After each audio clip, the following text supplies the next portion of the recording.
আহারে পুরুষ, ধন্য তুমি। পুরুষ কখনো পরিশ্রম করতে যেয়ে ক্লান্ত হয় না। পুরুষ ক্লান্ত হয় পরিবারকে সুখী রাখতে গিয়ে।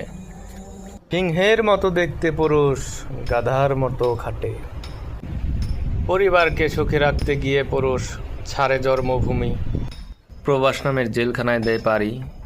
দিনরাত পরিশ্রম করে পরিবারের মুখে ফোটায় হাসি। নারী তুমি কষ্ট দিও না, পুরুষ ক্লান্ত শরীরে ঘরে ফিরবে যখন। হাসি মুখে ভালোবাসা উজাড় করে দিও তখন। মনে রাখো, পুরুষের জীবন এত সহজ না। তরমুজের উপরে থেকে যেরকম তরমুজের ভিতরে ভালো আছে না খারাপ আছে বোঝা যায় না, ঠিক পুরুষ মানুষও তেমন। ওপরে ওপরে দেখতে খুবই ভালো, কিন্তু ভেতরে সেটা একমাত্র পুরুষরাই জানে।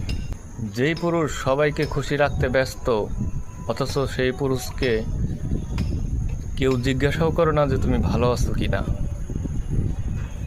তাই হে নারী, বলছি তোমাকে, পুরুষকে কখনো কষ্ট দিও না।